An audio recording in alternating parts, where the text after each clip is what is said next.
بسم اللہ الرحمن الرحیم۔ تعاون فاؤنڈیشن پاکستان کے پلیٹ فارم سے میں آپ کی خدمت میں حاضر۔ مدت ہوئی میں نے کہیں پڑھا کہ جب علی گڑھ یونیورسٹی قائم کی گئی، سر سید احمد خان صاحب نے اور ان کے دوستوں نے اس کو قائم کیا، تو وہاں پڑھنے والوں کے لیے ایک خاص لباس متعین کیا گیا، اور یہ بھی کہا گیا کہ جب آپ بازار بھی جائیں گے تو آپ اسی لباس کے ساتھ جائیں گے۔ یعنی کہنے کا مطلب یہ ہے کہ وہ اچکن یا ٹوپی جو بھی ان کا لباس تھا وہ آپ کی پہچان بنے۔ اسی طرح سے ہمارے مختلف جو ادارے ہیں ان کے اندر بھی ایک لباس اور شناخت کی بات کی جاتی ہے۔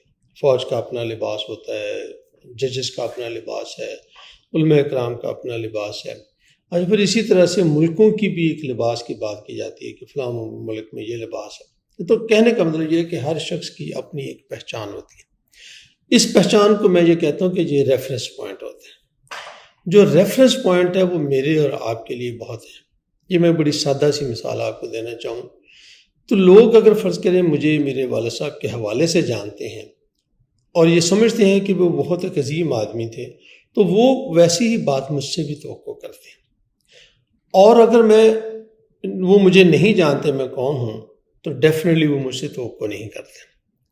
تو ایک سینگ ہے کسی صاحب کی، تو انہوں نے یہ کہا کہ اگر آپ بڑے ہیں اور آپ اچھے ہیں، آپ کسی اچھے عہدے پر ہیں، آپ کسی اچھے خیالات کے مالک ہیں، تو پھر آپ کا عمل بھی اس کے مطابق ہی ہونا چاہیے۔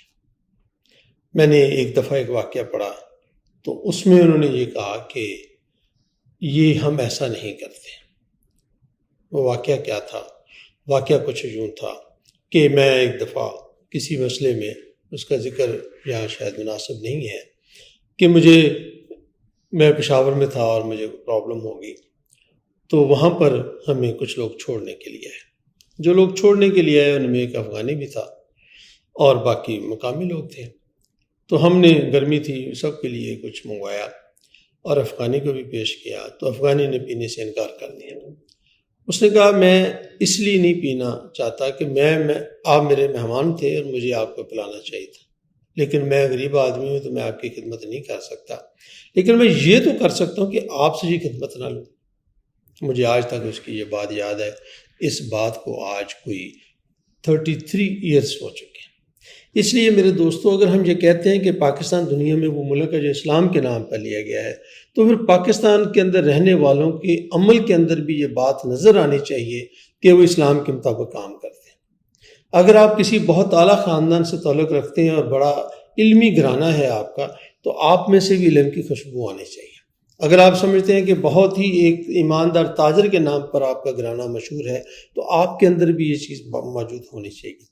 کہنے کا مطلب یہ ہے کہ اگر آپ کسی بڑے منصب سے اپنے تعلق کا دعویٰ کرتے ہیں، کسی بڑی نسبت سے اپنے تعلق کا دعویٰ کرتے ہیں، تو پھر لوگ تو یہ کہیں گے کہ آپ سے یہ توقع نہیں تھی کہ آپ یہ کام ایسا کریں گے، یہ کام آپ کو ایسے نہیں کرنا چاہیے تھا، کیونکہ آپ فلاں سے تعلق رکھتے ہیں، فلاں مدرسے سے آپ نے پڑھا ہے، فلاں یونیورسٹی سے آپ نے پڑھا ہے۔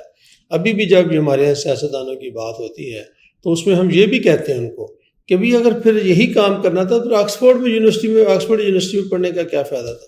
پھر تو یہاں بھی یہی کام ہوتا ہے۔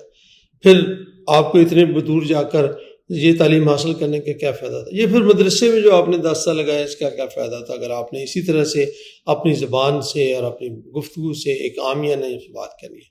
آئیں اپنی نسبت کو پہچانیں، اور میری اور آپ کی نسبت، سب سے اہم ترین نسبت یہ ہے کہ ہم اللہ کے بندے ہیں اور اس کے رسول محمد مصطفیٰ صلی اللہ علیہ وسلم کے ماننے والے ہیں، ان کے پیروکار ہیں، اور ہم مسلمان ہیں، تو ہماری شناخت بھی بطور مسلمان ہے۔ تو اگر ہمارا عمل بطور مسلمان نہیں ہوگا تو میں یہ سمجھتا ہوں کہ ہم اپنی شناخت کو نقصان پہنچا رہے ہوں گے۔ اللہ رب العزت ہمیں ایسا نہ بنائے کہ ہم نے اپنی شناخت کو یا نسبت کو نقصان پہنچائیں۔ اللہ تعالی ہمیں اس سے محفوظ رکھے، آمین ثم آمین۔ بات آپ کو ہماری اچھی لگے تو دوسروں تک پہنچانے میں ہماری مدد کریں۔ اللہ رب العزت مجھے اور آپ کو دین اور دنیا کی تمام تر بھلائیاں عطا فرمائے، آمین ثم آمین۔